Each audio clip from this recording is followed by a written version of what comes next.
네, 존경하는 농업인 여러분, 군수 김문호입니다. 이민년 씨, 복 많이 받으십시오. 코로나 탓에 직접 만나 뵙지 못하고 영상으로 인사 올리게 돼서 매우 아쉽습니다. 농사가 수월한 해는 없지만 지난해는 특히 코로나, 늦장마, 냉해 등 농업인 여러분들의 수가 정말 많은 한 해였습니다.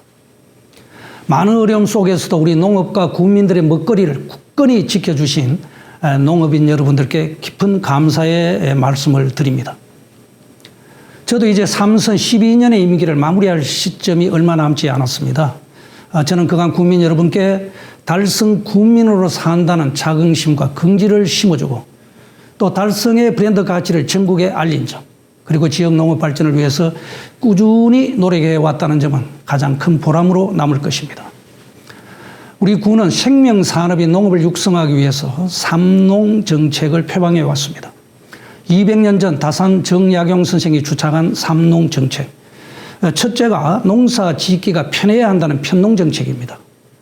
두 번째가 농사를 지으면 이익이 나야 한다는 후농 정책. 그리고 세 번째가 농업인이 대접받도록 해야 한다는 상농 정책입니다. 이러한 삼농 정책을 바탕으로 우리 달성은 지난해 많은 어려움 속에서도 알찬 결실을 맺는 뜻깊은 한 해를 보냈습니다.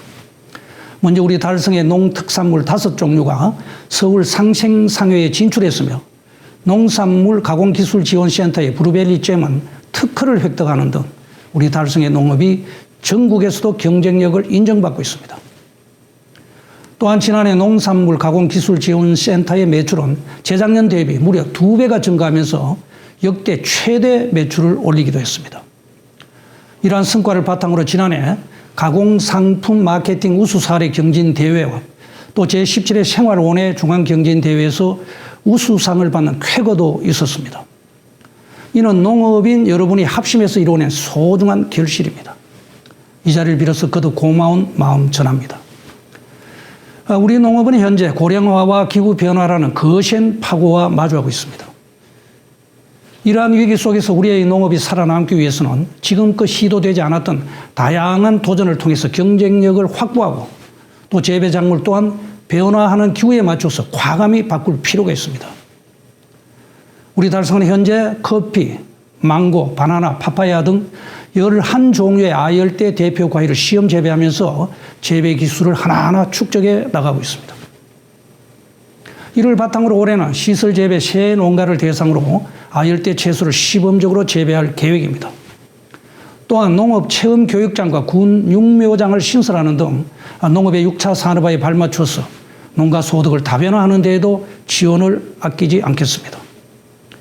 2022년 올해 이민년은 검은 호랑이의 해입니다. 용맹함과 강인함을 상징한다는 검은 호랑이는 나쁜 기운을 물리치고 복을 불러온다고 합니다. 우리 달성은 이민년 새해에도 호랑이의 등을 타고 달린다는 기호지시의 자세로 달성 농업과 농업인 여러분들을 위해서 힘차게 달려가겠습니다. 농업인 여러분, 올해 농사 대박 나시기 바랍니다. 대단히 감사합니다.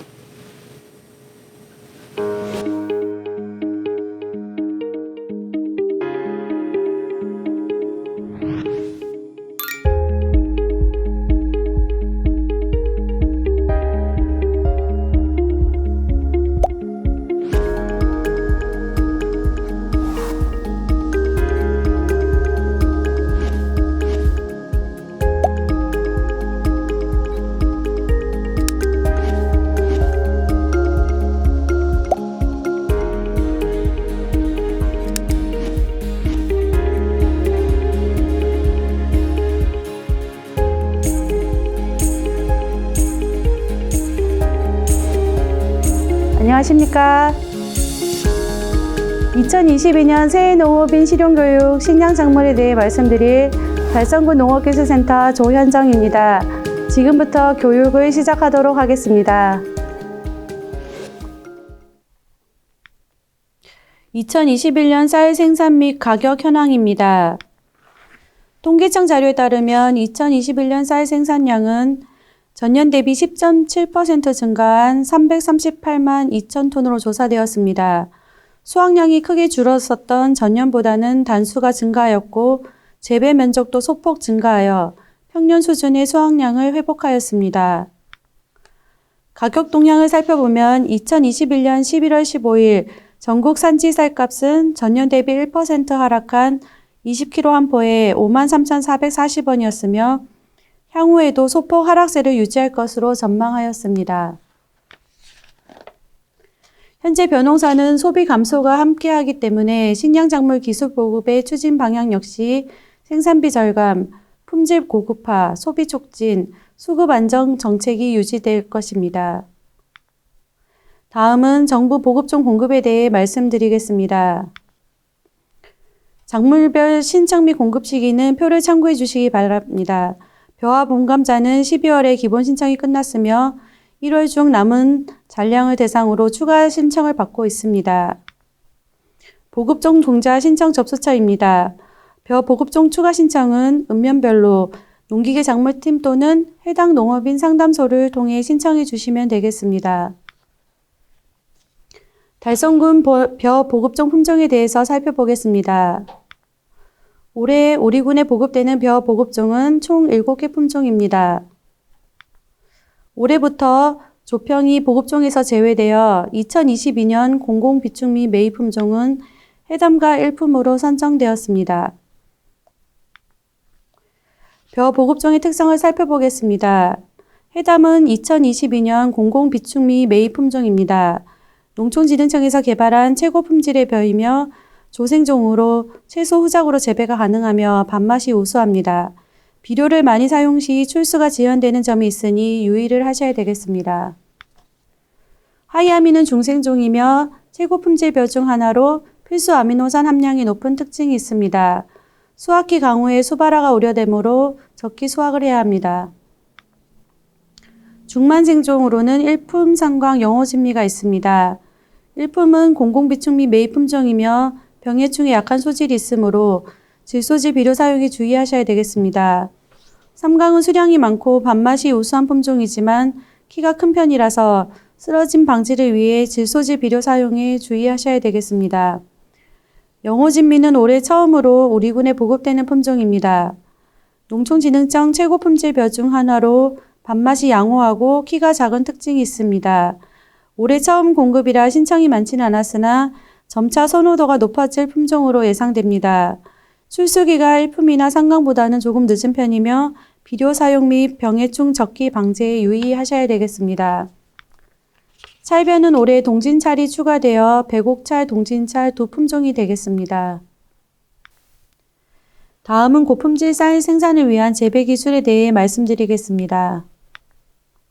쌀 생산량에 비해서 소비량이 지속적으로 감소하고 있는 상황에서 농업인들께서는 수량보다는 소비자가 원하는 품질에 초점을 맞추셔야 하는데요. 배부해드린 교재를 참고하시어 단계별로 중요한 사항을 꼭 지켜주시기 바라며 이 시간에는 특별히 강조 사항만 말씀드리도록 하겠습니다. 먼저 종자 소독입니다. 작년부터 모든 벼 보급종 종자는 종자 소독 약재, 오남용 등의 문제를 사전 예방하기 위해서 미소독 종자로만 공급되고 있습니다. 또한 보급종 품종의 변동으로 자가체종 종자를 사용하시는 경우가 많아지고 있습니다. 따라서 종자로 전염되는 각종 병해충 예방을 위해서는 반드시 종자 소독을 올바르게 해주셔야 되겠습니다. 종자 소독 방법 중 약재 침지 소독은 약재 20리터당 벽시 10kg을 물온도 30도씨에서 24시간 내지 48시간 침지 소독하는 방법입니다. 약재 소독 시 보통 4월 말 5월에서 5월 초에 차가운 물을 그대로 사용하시는 경우가 많습니다. 물 온도가 20도 미만일 때는 약재가 벽시로 제대로 흡수되지 않아 소독 효과가 떨어지게 됩니다. 반드시 물 온도와 시간을 준수하셔야 소독 효과를 보실 수 있게 되겠습니다. 이삭선충이 우려되는 지역에서는 살충제도 동시 처리해 주셔야 되겠습니다.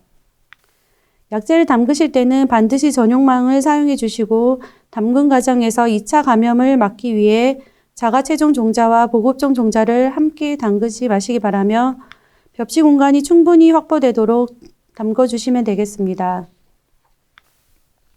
다음은 온탕 소독법입니다. 온탕 소독법은 약재를 사용하지 않고 뜨거운 물을 사용하여 병균을 죽이는 친환경적인 소독 방법입니다. 물온도 60도에서 10분간 종자를 담근 후 재빨리 냉수에 식히는 방법입니다. 온탕 소독법은 사진과 같이 여러 종류의 종자 소독기를 이용할 수 있으며 60도에서 10분간 침지 후 냉수에 재빨리 식히는 침지 조건을 지키지 않을 경우 종자 발화율이 현저히 떨어질 수 있으므로 특히 주의를 하셔야 되겠습니다. 종자 소독 불량 사례입니다. 가장 대표적인 경우가 종자로 전염되는 키다리병입니다.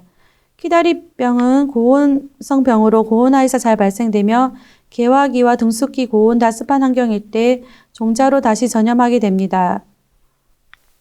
본답에서는 발병한 줄기가 출수되지 않고 말라 죽는 경우가 많이 있습니다. 모짜리 발생과 본답 초기의 사진입니다. 또 본답에서는 발병되어 출수되지 못하고 말라 죽는 경우의 사진입니다. 키다리병을 예방하기 위해서는 앞서 말씀드린 바와 같이 종자 소독이 필수이며 소독 조건을 잘 지켜주셔야 되겠습니다. 또한 사진과 같이 벼 잎 끝이 마르는 선충의 감염도 종자 소독 불량의 사례이며 작년 오리군에서도 발생이 많이 있었습니다.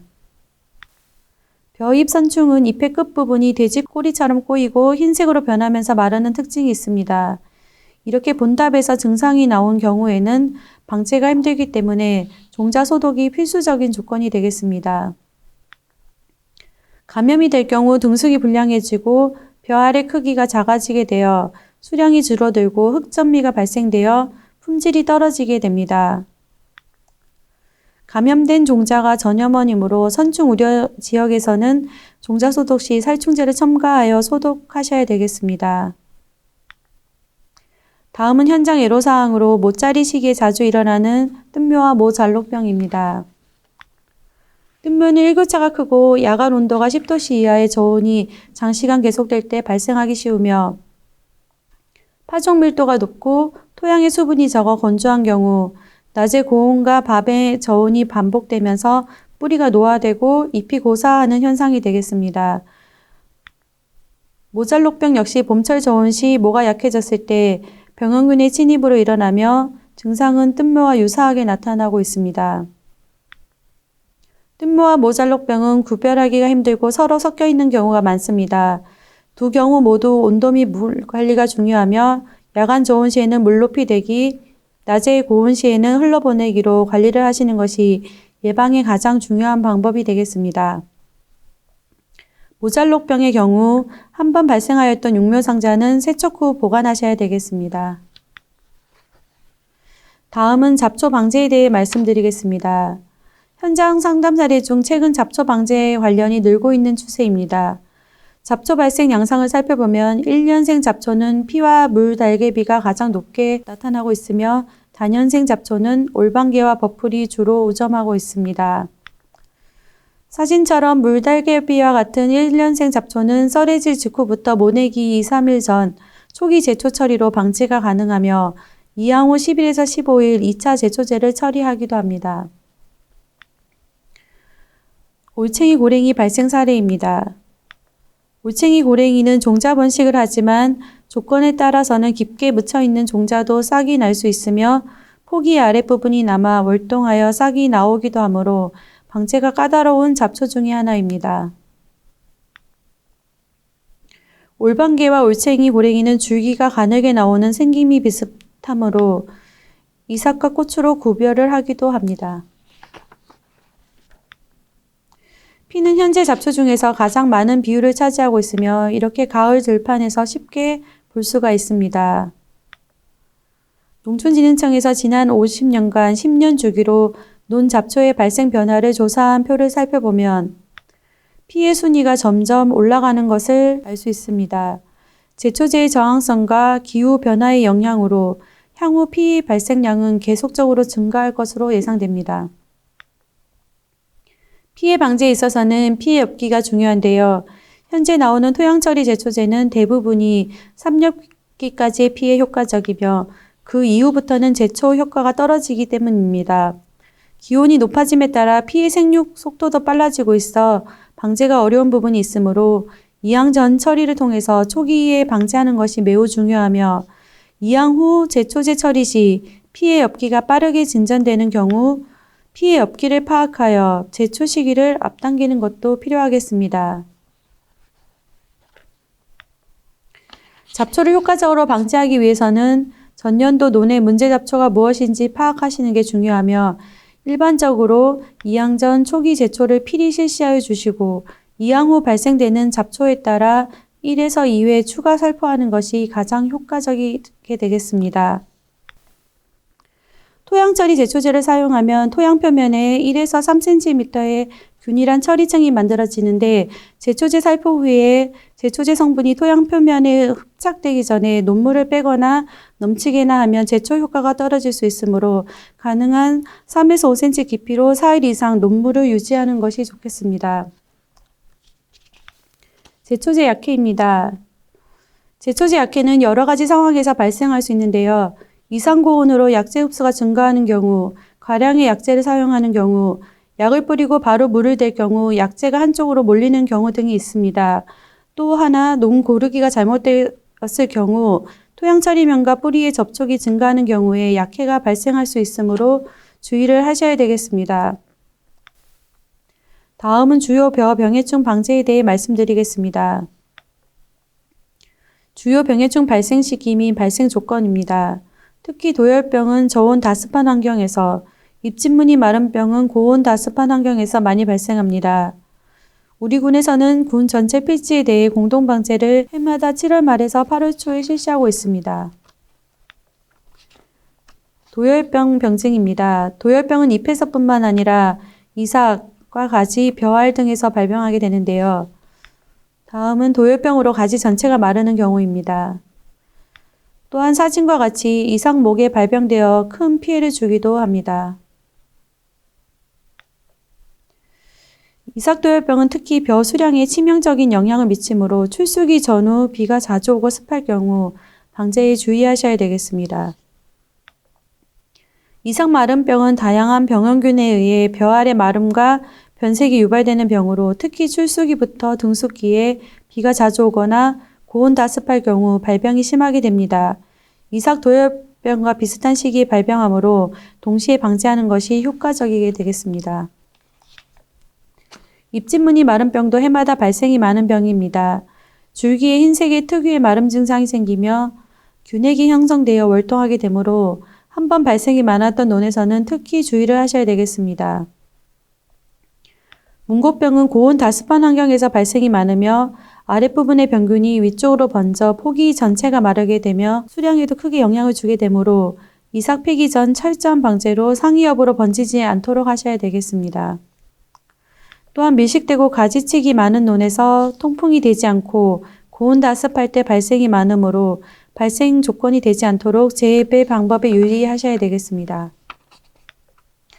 벼 물바구미 피해입니다. 성충은 잎에 흰색 세로줄 모양의 시큰을 남기며 유충은 뿌리를 갉아먹기 때문에 뿌리가 끊어지고 피해를 받은 포기는 줄기수가 감소하여 제초제 피해와 유사한 증상이 나타나므로 증상이 나타날 경우 뿌리 쪽에 끊김이 있는지 관찰해 주셔서 적기 방제토록 하셔야 되겠습니다. 홍명나방은 몇 해 전에 우리 군에 피해가 있었던 해충인데요. 6월 중하순부터 7월 중하순에 중국에서 비례하는 해충입니다. 방제는 어린 유충일 때가 효과적이고 일반적으로 피해 잎이 한두 개 보일 때가 방제 적기입니다. 이 밖에 병해충의 상세 내용은 교재를 참고해 주셔서 적기 방제에 부탁드리겠습니다.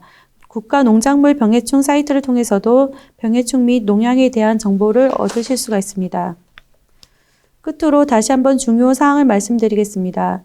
벼 보급종 7가지 품종의 특성을 참고하시고 종자 추가 신청은 1월 28일까지입니다. 우리 군 공공비축미 품종이 해담과 일품으로 선정되었습니다. 병해충 방제를 위해서는 올바른 방법으로 종자 소독을 반드시 실시해 주시기 바랍니다. 또한 잡초 방제는 초기 방제가 가장 중요합니다. 이상으로 강의를 마치겠습니다. 올 한 해도 현장과 소통하며 애로사항을 함께 하겠습니다. 감사합니다. 안녕하십니까. 2022년 새해 농업인 실용교육 원예 분야에 대해 말씀드릴 달성군 농업기술센터 유욱재입니다. 지금부터 교육을 시작하도록 하겠습니다. 요즘 우리나라뿐만 아니라 전 세계적으로 코로나19 바이러스로 힘든 시기를 보내고 있습니다. 근래 농업 분야에서도 고추칼라병 등 바이러스 발생이 증가하고 있는 추세에 있습니다. 금년 교육할 내용은 급속히 확산되고 원예작물에 막대한 피해를 주고 있는 주요 원예작물 바이러스병에 대해서 말씀드리고자 합니다. 교육의 순서는 바이러스병의 기본 특징, 원예작물 바이러스병 종류, 증상, 진단, 우리 지역 진단 사례, 바이러스병 예방 및 대책 순서로 말씀을 드리겠습니다. 바이러스의 정의입니다. 바이러스란 라틴어로 독을 의미하는 용어에서 유래되었으며 1800년대에는 전염병을 일으키는 독성 물질로 정의되었고 1900년대에는 죽은 생물에서는 증식하지 못하고 오직 살아있는 세포 내에서만 증식하는 전염성 병원체라는 것이 밝혀졌습니다. 현재에는 살아있는 세포 내에서만 증식하고 DNA, RNA와 같은 유전 물질을 한 가지만 보유하고 있으며 일반 현미경이 아닌 전자현미경을 이용해서 볼 수 있는 초광학 현미경적 실체라고 바이러스를 정의하고 있습니다. 바이러스는 생명체이면서 비생명체적 특성을 동시에 가지며 DNA 또는 RNA라는 핵산과 단백질 껍질로 구성되어 있습니다. 또 핵산의 종류에 따라서 RNA 바이러스, DNA 바이러스, 숙주의 종류에 따라 세균 바이러스, 동물 바이러스, 식물 바이러스로 나누어집니다. 본 교육에서는 식물 바이러스에 대해서 말씀드리고자 합니다. 바이러스의 구조에 대해서 말씀드리겠습니다. 보시는 사진은 담배 모자이크 바이러스의 전자현미경 사진입니다. 막대 모양으로 생긴 것이 바이러스입니다. 이 바이러스를 확대해 보면 다음과 같은 구조를 가지고 있습니다. 안쪽에는 RNA라는 유전 물질이 있으며 그 바깥쪽이 단백질 껍질로 둘러싸여 있는 구조를 하고 있습니다. 바이러스의 크기에 대해서 알아보겠습니다. 진딧물, 총체벌레, 가루이, 응애 등 해충들의 크기가 일반적으로 0.1에서 8mm 정도이며 곰팡이의 포자가 100마이크로미터 정도이고 세균이 5마이크로미터 정도의 크기를 나타냅니다. 바이러스의 크기는 20에서 250 나노미터 정도로 매우 작습니다. 이해를 돕기 위해 설명드리자면 1m는 1000mm이며 1mm는 1000마이크로미터이고 1마이크로미터는 1000나노미터입니다. 따라서 1나노미터라는 크기는 10억 분의 1미터가 되겠습니다. 오른쪽 사진에서 본 바와 같이 식물 세포, 선충의 머리 부분, 곰팡이, 세균 등 사람 눈에 거의 보이지 않는 작은 것들보다도 바이러스의 크기가 훨씬 작은 것을 알 수 있습니다. 바이러스의 형태입니다. 바이러스의 형태는 막대형, 사상형, 구형, 쌍둥이 구형, 외막을 갖는 구형, 간상형 여러 가지 형태를 띠고 있습니다. 막대형 형태를 가지는 바이러스는 오이녹방 바이러스, 담배 모자이크 바이러스 등이 있으며 사상형에는 고추 모틀 바이러스가 있습니다. 구형은 오이 모자이크 바이러스, 멜론, 괴저 반점 바이러스 등이 있으며 쌍둥이 구형을 갖는 바이러스는 토마토 황화 잎말림 바이러스가 있습니다. 외막을 갖는 구형에는 토마토 완점 바이러스가 있습니다. 식물 바이러스의 병증입니다. 괴저 증상, 모자이크, 황화, 축엽, 잎말림, 전무늬, 반점, 과실의 변형 등 다양한 형태로 병증이 나타나고 있습니다. 식물 바이러스의 전염 경로입니다. 바이러스를 보유한 주변 잡초에서 외계충이 바이러스를 획득하여 작물로 이동하고 흡즙, 작물을 가해하는 과정에서 바이러스를 1차적으로 감염시킨 후 작물 재배지 내에서 2차 전염이 계속되어 바이러스 병이 퍼지게 됩니다. 그러므로 재배지 주변의 잡초 관리와 외계충 방제가 아주 중요합니다. 그리고 토양 전염, 종자 전염을 하고 있습니다. 바이러스를 매개하는 해충으로는 진딧물, 총체벌레, 담배가루이 등이 있습니다. 원예작물 주요 바이러스병의 종류에 대해 알아보겠습니다. 오이 녹반 모자이크 바이러스, 담배 모자이크 바이러스 등 다양한 종류의 바이러스들이 원예 작물을 가해하고 있습니다. 오이 모자이크 바이러스, 토마토 반점 위조 바이러스, 고추 약한 모틀 바이러스, 고추 모틀 바이러스, 이 네 가지는 작년 우리 지역에서도 검출이 되는 바이러스가 되겠습니다. 원예 작물 바이러스병 증상입니다. 오이 녹반 모자이크 바이러스에 감염된 수박의 병증입니다. 잎 황화, 얼룩, 괴사, 수박 꼭지 표피의 괴사, 과육의 부패 등의 병증을 나타냅니다. 참외에서의 병증입니다. 과피 얼룩, 잎의 요철 등 병증을 나타냅니다. 멜론 궤저 반점 바이러스의 병증입니다. 식물체에는 잎의 반점, 연맥 괴사, 잎자루 괴사, 능쿨의 괴사, 잎의 위축 괴사 등 병증을 나타내고 수박 과실에서는 과육의 갈변, 반점, 과실 꼭지 표피의 괴사 등 병증을 나타냅니다. 멜론에서의 증상입니다. 잎 괴사, 황색 반점, 황화, 고사, 과실 비대 불량 등 증상을 나타냅니다. 수박 모자이크 바이러스에 감염된 수박의 사진입니다. 화살표에서 보시는 것처럼 수박 과피의 동심원을 나타냅니다. 가시박에서 감염된 증상입니다. 반점, 위축 등 증상을 나타냅니다. 수박에 수박 모자이크 바이러스와 오이 녹판 바이러스가 복합적으로 감염된 사진입니다. 과피에 원형의 얼룩이 발생하고 있습니다. 박과 진딧물 매개 황화 바이러스에 감염된 사진입니다. 수박에서는 잎의 황화 괴사 증상이 나타납니다. 멜론에서는 잎 전체가 황화되고 네트 형성이 불량해지고 과피에 요철이 생기게 됩니다. 오이에서는 잎 가장자리의 황화, 모자이크, 과피의 요철, 과실이 고사하게 됩니다. 박과 태록 황화 바이러스에 감염된 수박의 사진입니다. 잎이 황화되고 괴사되며 잎이 뒤로 말리게 됩니다. 참외의 병증입니다. 잎이 황화되고 과실이 울퉁불퉁하게 됩니다.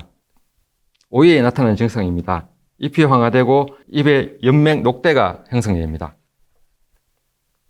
호박 황화 모자이크 바이러스에 감염된 멜론 식물체의 사진입니다. 잎에 요철이 생기고 잎맥에 녹대 현상이 나타납니다.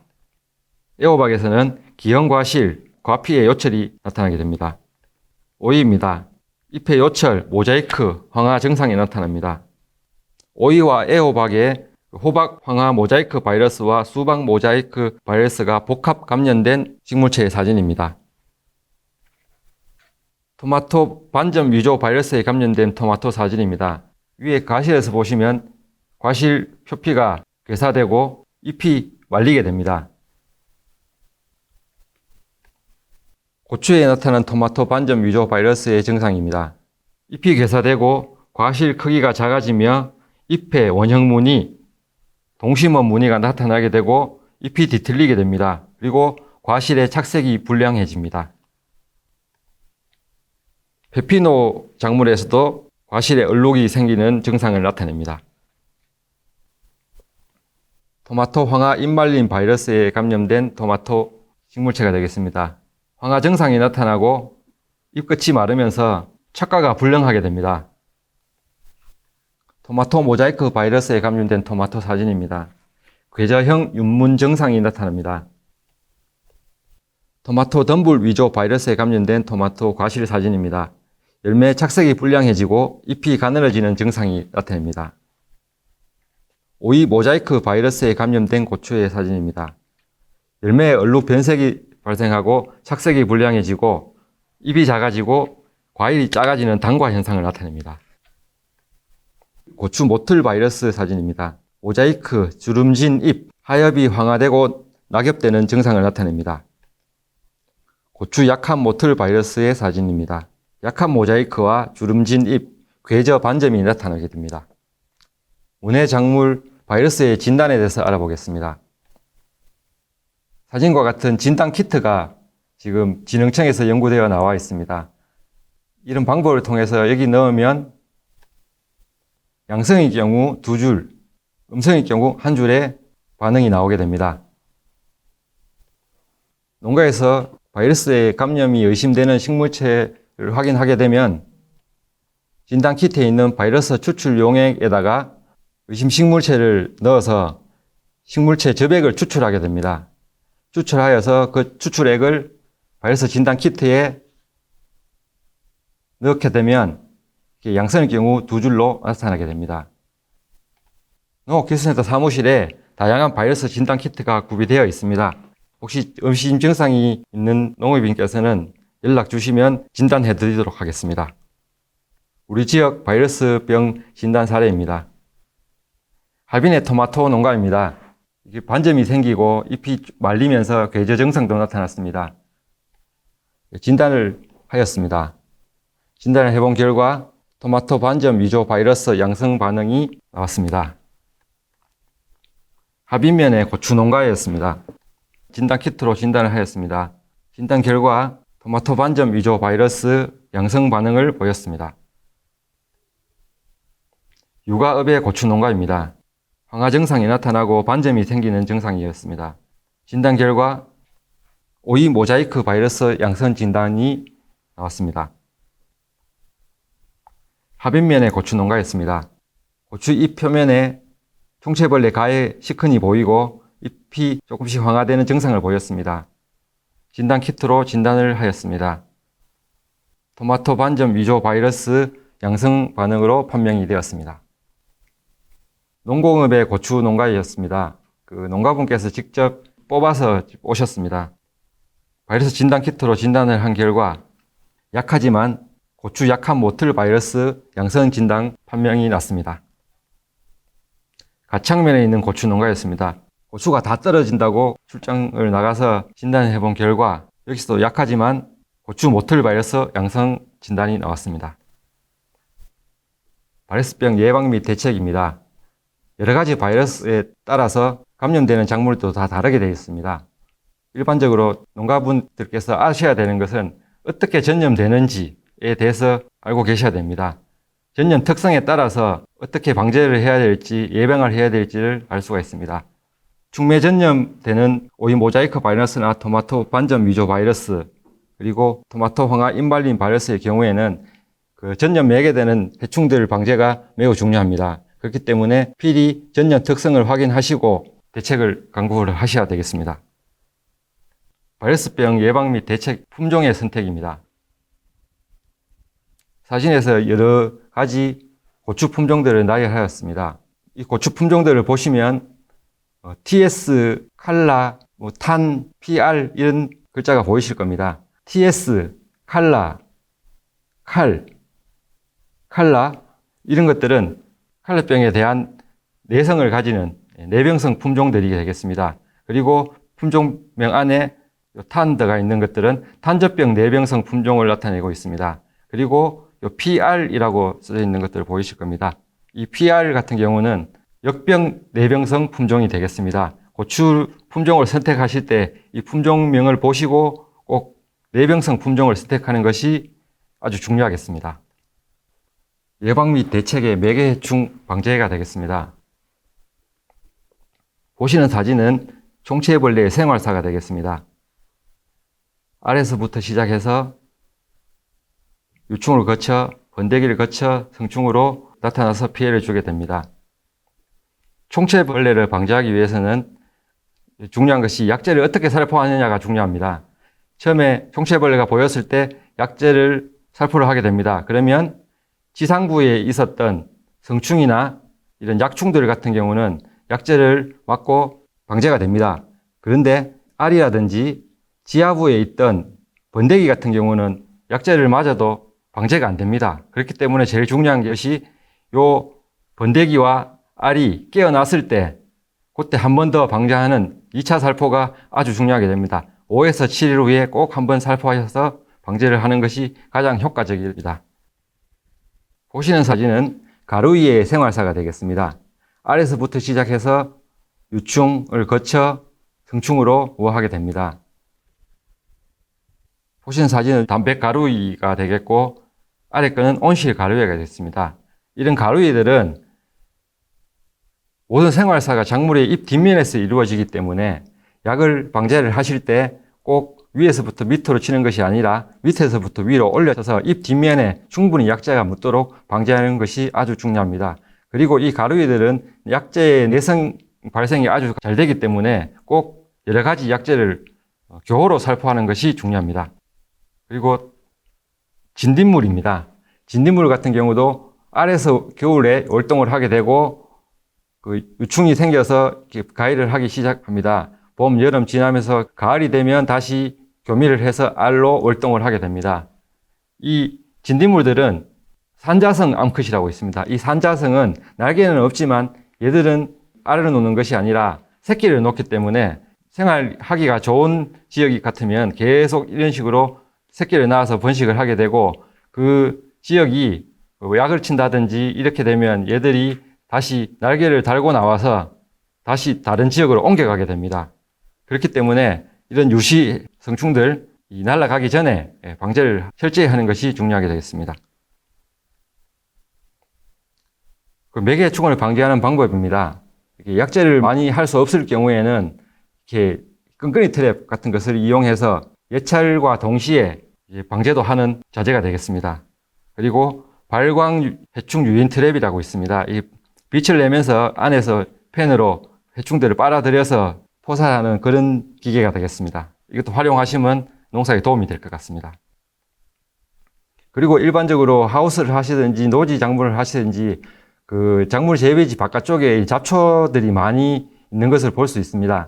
잡초를 그냥 두시면 이 속에서 해충들이 월동을 하거나 정식을 하기 때문에 꼭 이런 것들은 뽑든다든지 제거를 해주시는 게 아주 좋습니다. 일반적으로 그 하우스 안에도 보면 별꽃이라 하는 이런 그 잡초들이 보이실 겁니다. 이런 것에는 총체벌레가 계속 월동을 하기 때문에 보이는 즉시 뽑아가서 제거하시는 게 바이러스병을 확산을 방지하는데 아주 효과적인 방법이고, 그리고 외부에서 이런 매개해충들이 안 들어오게 방충망을 하우스 바깥쪽에 꼭 설치를 하시는 것이 중요한 것이 되겠습니다. 앞에서 말씀드린 내용을 종합해서 말씀을 드리겠습니다.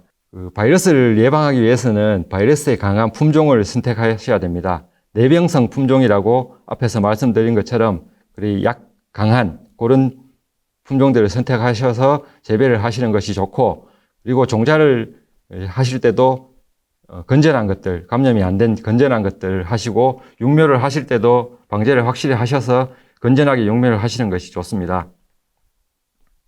포장 내부나 외부에 있는 잡초들을 제거해서 청결하게 유지하는 것이 중요합니다. 그리고 바이러스 매개가 되는 그런 해충들을 예찰을 하거나 유인 포살을 하셔서 초기에 방제하는 것이 중요합니다.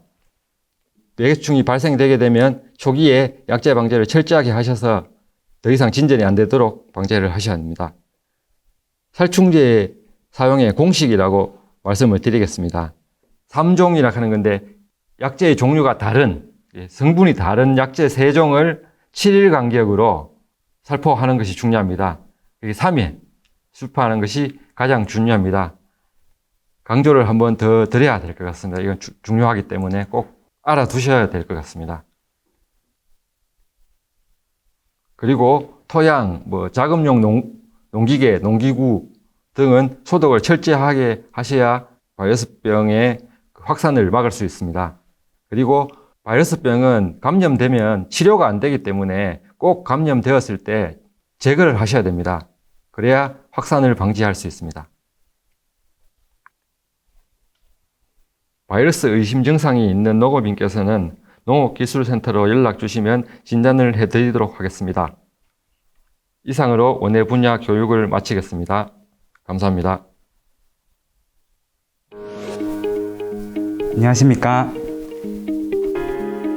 2022년 새해 농업인 실용교육 과수에 대해 말씀드릴 달성군 농업기술센터 최태진입니다. 지금부터 교육을 시작하도록 하겠습니다. 이번 시간의 주제는 고품질 과수 재배 기술입니다. 총 3가지 기술에 대해서 오늘 말씀드릴 건데요. 과수 정지 전정 기술, 과수 적정 수세 관리 기술, 그리고 과수 동계 방제 기술에 대해서 말씀드리겠습니다. 먼저 과수 정지 전정 기술입니다. 먼저 전정의 목적을 아셔야 될 텐데요. 전정의 궁극적인 목적은 고품질 과실을 생산하고 햇빛을 골고루 받게 하고 통풍이 잘 되도록 하고 나무를 원하는 방향으로 키우기 위한 것입니다. 전정을 통해서 결실량을 조절하고 전정을 통해서 광환경을 개선하고 전정을 통해서 수영 구성의 목적이 있습니다. 그러니까 나무를 자를 때 이 세 가지 목적을 의식하면서 전정을 하셔야 합니다. 전정을 하실 때 공통적으로 제거돼야 될 가지들이 있습니다. 여러 가지 사례가 나와 있습니다. 수관 중심부의 햇빛 투과를 방해하는 가지, 그리고 나무 안쪽으로 뻗은 가지, 겹쳐져 있는 혼잡한 가지, 아래로 향한 가지, 등 쪽으로 수직으로 뻗은 가지, 도장지라고 하죠. 병해충 피해를 받은 가지, 이런 가지들은 다 제거해 주시는 게 좋습니다. 전정으로 꽃눈 수를 줄이면 열매 수는 줄지만 과일이 크고 좋아진다는 것을 항상 숙지하고 전정하시면 될 것 같습니다. 크게 전정의 종류에는 두 가지가 있습니다. 소금 전정과 절단 전정인데요. 소금 전정은 기부에서 자르는 전정입니다. 빨간 표시로 표시를 해놨습니다. 기부에서 바짝 자르면 소금 전정, 그리고 가지 중간을 자르면 절단 전정이 되겠습니다. 이 두 가지는 잘랐을 때 가지의 생장이 다르게 되는데, 위의 사진이 절단 전정을 했을 때 모습입니다. 가지의 절단 전정이 이루어지게 되면 오른쪽처럼 가지의 생육을 촉진하게 됩니다. 아래쪽 그림은 소금 전정인데요. 가지를 기부해서 바짝 자르게 되면 우측과 같이 가지의 생장보다는 꽃눈의 생장을 촉진하게 됩니다. 그래서 필요에 따라서 적절히 병행하는 것이 중요합니다. 그리고 절단 전정을 하셨을 때 얼만큼 잘랐느냐에 따라서 가지가 얼만큼 자라느냐가 결정이 됩니다. 그래서 왼쪽 사진과 같이 이런 가지가 있다고 봤을 때 이 가지를 윗부분을 조금만 잘랐다 하셨을 때는 B처럼 자른 부위에서 약한 가지가 나옵니다. 근데 왼쪽 가지를 많이 잘랐다고 하셨으면 C처럼 강한 가지가 크게 올라오게 됩니다. 그리고 전정을 하실 때는 결과 습성을 아셔야 되는데, 결과 습성은 열매가 달리는 습성인데요. 감 같은 경우에는 가지 끝에 모여있는 꽃눈이 바로 꽃이 피는 게 아니라 봄에 여기서 새로운 줄기가 올라가면서 꽃을 물고 올라갑니다. 그래서 여름이 상태가 되면 꽃눈을 물고 나오는 가지가 가지 끝 쪽에 집중이 돼 있어요. 반면에 복숭아, 자두, 살구, 핵과류들은 전년도에 이미 꽃눈과 잎눈이 결정이 돼서 눈에 보입니다. 여기서 바로 봄이 되면 꽃이 피거나 잎이 핍니다. 전정을 하실 때 감나무 같은 경우에는 끝을 다 자르는 절단 전정을 많이 하시게 되면 착과량이 많이 줄어들게 됩니다. 그 점을 주의하셔야 되고요. 그리고 전정하실 때 중요한 점이 주지를 확보하는 겁니다. 주지는 우리가 밑둥치에서 나온 굵은 가지, 키워야 되는 가지인데요. 그 주지의 끝을 자르지 않도록 해야 됩니다. 그 주지의 끝을 자르게 되면 그 나무의 세력 균형이 깨지고 그 잘린 그 주지 밑에 있던 가지가 발육지가 돼서 도장지가 됩니다. 이 사진이 바로 주지를 절단했을 때 모습인데요. 지금 빨갛게 표시된 부분이 다 주지가 잘린 부위입니다. 그러니까 그 아래에 있던 가지들이 도장지화되면서 하늘로 뻗친 거를 볼 수 있습니다. 지금 이 사진도 위에 사진 보시면 살구인데 주지를 완전히 절단하셨습니다. 이 절단면에서 이 나무를 옆에서 보니까 절단면에서 새로운 도장지가 하늘로 이렇게 뻗쳐나가는 걸 볼 수 있습니다. 이렇게 되면 나무의 세력이 굉장히 깨지면서 그 열매로 영양분이 잘 갈 수가 없게 됩니다. 아까 사진에 보셨던 그 잘못된 사례들이 왼쪽 그림이라고 보시면 됩니다. 주지 끝이 이렇게 잘렸거나 주지 끝이 세력이 약할 경우에 이 수관 중심부에 있는 가지들이 도장지화돼서 이렇게 난립하게 됩니다. 이렇게 되면 광환경도 나빠지고 과실 품질도 나쁘고 수량이 적어집니다. 잘된 사진은 오른쪽 그림처럼 해야 되는데 주지 끝이 끊기지 않고 주지 끝이 세력이 계속 좋게 유지하면서 수관 내 하부의 광환경을 양호하게 이렇게 유지를 시켜주면 과실 품질도 좋아지고 양분이 균등하게 가면서 수량이 많아집니다. 전정하실 때 가지의 배치를 크게 생각을 하셔야 되는데 우리가 주지 굵은 가지에서 열매 다는 결과지까지 가는 거리를 최대한 짧게 해주신다고 생각하시면 됩니다. 그러니까 주지에서 결과지를 최대한 가깝게 유지한다고 생각하시고 멀리 떨어져 있는 측지나 부주지나 이런 부분을 전정을 통해서 가볍게 해주셔야 됩니다. 가까이 가지는 가지의 끝으로 갈수록 가볍게 유지합니다. 그러니까 가지의 선단으로 갈수록 굵은 가지를 놓아서는 안 됩니다. 가지 끝을 자를 때는 남겨지는 눈의 방향을 보셔야 됩니다. 방향이 아래쪽에 있는지 위쪽에 있는지 보시고, 아래쪽에 눈을 남길 때는 방향이 왼쪽처럼 가지에 새로 나온 가지가 자연스럽게 각도가 있게 나가게 되고요. 위쪽 눈을 남겼을 때는 하늘 방향으로 가지가 새로 크게 됩니다. 키우고자 하는 방향으로 눈을 배치한 뒤에 자르시는 게 좋습니다. 지금까지 말씀드린 것이 주지를 확보하고 주지의 세력을 안정시키는 것이 정부 우세성을 안정시키는 것입니다. 가장 선단에 위치한 가지가 가장 힘을 많이 받도록 하는 것입니다.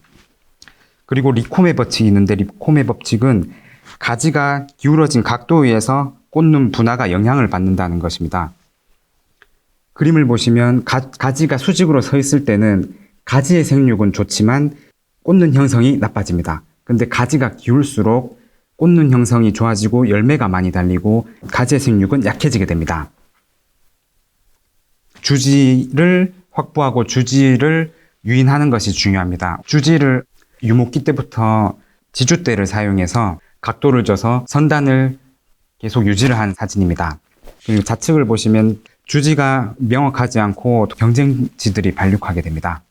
그리고 수간 하부 결과지가 고사하는 경우가 많은데, 이것은 아까 말씀드린 것 같이 가지 선단으로 갈수록 굵은 가지를 배치해서는 안 되는데, 그 굵은 가지를 전정하지 않고 선단으로 갈수록 굵은 가지를 도장지화되도록 계속 방치를 하게 되면 아래쪽에 광환경이 불량해집니다. 그늘이 지면서 아래쪽 눈이 발화를 하지 않습니다. 그래서 계속 그늘이 지다 보니까 선단에만 꽃눈이 많고 잎눈이 생기고 결과지가 계속 상승하고 하부에는 가지가 계속 죽어가는 상태가 됩니다. 이렇게 지주목을 이용해서 지주를 알맞게 유인을 하고 세력이 안정화된 모습을 보이는 이와 같은 모습이 굉장히 잘된 전정이라고 볼 수 있습니다. 전정을 하실 때는 전정 부위도 중요한데요. 대체지가 있다면 이 대체지의 방향을 보고 전정을 하셔야 됩니다. 그리고 대체지가 없다면 이렇게 그루터기를 남기지 않는 전정이 중요합니다. 그루터기를 남기게 되면 지금도 말라 들어간 모습을 볼 수 있는데요. 이렇게 말라 들어가서 안쪽으로 파고 들어가게 됩니다. 그래서 기부에서 바짝 자르는 게 중요합니다. 굵은 가지를 자르실 때는 잘리는 단면을 최소화하는 게 좋습니다. 각도가 이런 식으로 벌어져 있는 가지를 자를 때 수직으로 자르면 단면이 커지고, 이 가는 방향으로, 그러니까 우리가 자르는 방향에서 단면이 가장 작을 수 있는 범위에서 자르는 게 유압이 잘 되고 새살고리 형성이 좋기 때문에 오른쪽 그림처럼 자르는 게 좋습니다. 전정을 마쳤을 때는 생육기에 과수원 바닥에 햇빛이 20-30% 정도 비추는 것이 적당한 전정이라고 볼 수 있습니다. 다음은 과수 적정 수세 관리 기술에 대해서 말씀드리겠습니다. 수세 관리라는 것은 결국 가지를 키우는 영양 생장과 과일, 꽃눈을 키우는 생식 생장이 균형을 이루도록 하는 것입니다. 그 균형을 맞추는 것이 바로 전정과 시비, 그러니까 비료 조절이 되겠습니다. 아래쪽에 보시면 신초 생장과 하하 생장이 보이시는데, 신초 생장이 5, 6, 7월에 이루어집니다. 이게 영양 생장이라고 보시면 되고요. 화하 생장은 7월, 8월 달에 있습니다. 이게 생식 생장으로 보시면 됩니다. 그런데 영양 생장과 이 생식 생장이 불균형이 이루어지면 신초 생장이 7월에 끝나야 될 것이 7월에 끝나지 않고 8월, 9월까지 지속이 되게 됩니다.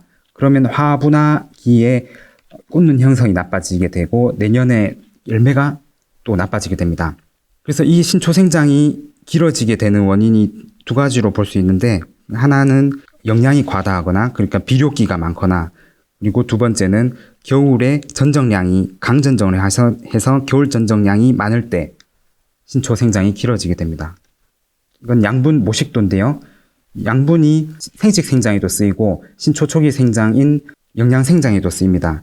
이제 과수 농사에서는 생식 생장 쪽으로 영양이 많이 가야 되기 때문에 이 영양 생장 비율을 줄이고 생식 생장에 많은 영양을 보내야 됩니다. 우리나라 과수 재배의 문제점이 전반적으로 수세가 강하다는 것인데요.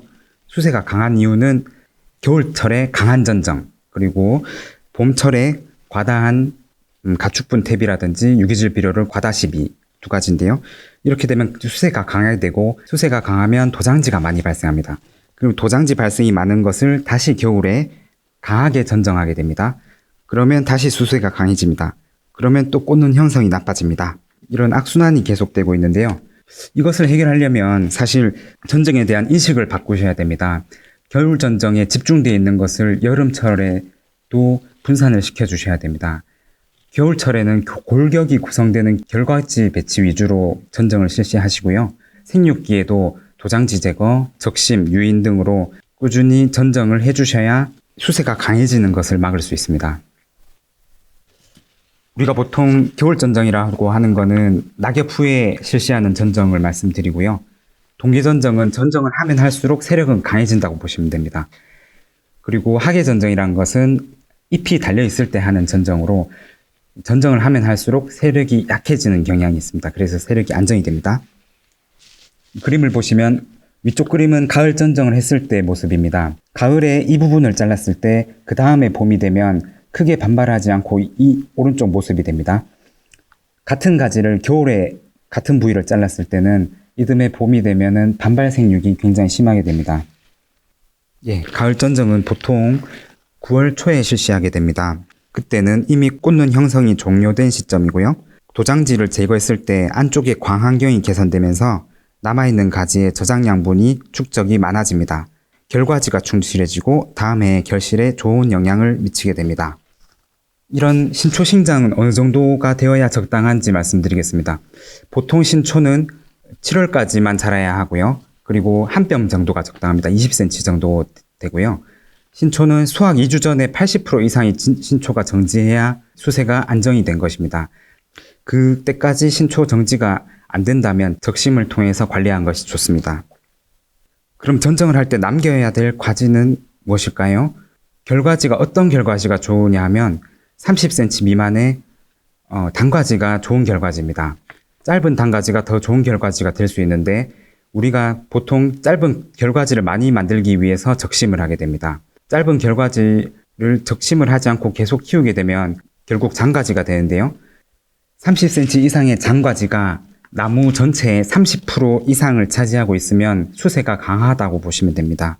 그리고 장과지가 10% 정도, 그리고 20cm 이하의 단과지가 80-90% 정도 차지하고 있으면 과수의 수세가 적당하다고 보시면 됩니다. 적심을 한 사진인데요. 왼쪽처럼 새로운 생장점을 잘라서 적심을 한 모습입니다. 이것은 6월 말에 복숭아를 적심한 모습입니다. 적심이 적당하게 잘 이루어진 과수의 경우 겨울 전정에서 보면 불필요한 도장지가 없고 수세가 안정된 모습을 볼 수 있습니다. 여기까지 전정 기술과 수세 관리에 대해서 말씀드렸고요. 다음은 동계 방제 중에 석회 보르도액 제조 기술에 대해서 말씀드리겠습니다. 보통 석회 유황합제는 많이들 알고 계실 텐데요.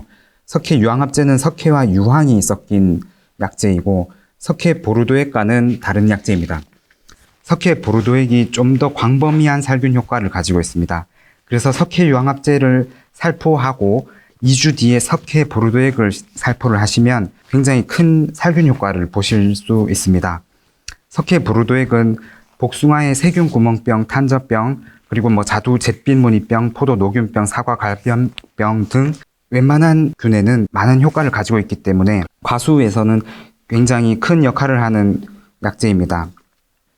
석회 보르도액은 내성이 없는 대표적인 유기자재로 살균 효과가 굉장히 강력합니다. 그리고 약효가 우수하고 식물체 표면에 피막을 형성함으로써 약효의 지속 시간이 길어서 방제 효과가 굉장히 높습니다. 그리고 보르도액은 희석 배수에 따라서 66식, 48식, 42식으로 나누는데 이것은 물 1리터에 유산동과 생석회가 몇 그램 들어갔냐에 의해서 나뉘게 됩니다. 보통 우리가 물 500리터 25마를 기준으로 했을 때 유산동은 3kg, 생석회도 3kg 이렇게 들어가게 되면 66식 보르도액이 됩니다. 석회 보르도액을 직접 제조하는 과정에 대해서 말씀드리겠습니다. 먼저 우리가 보통 사용하는 25말 500리터 약통, 고무통을 2개를 준비해 주시고요. 그리고 황상구리, 그리고 생석회 한 포씩을 준비해 주시면 됩니다. 먼저 유산동 액을 만들 텐데요. 유산동이 황상구리입니다.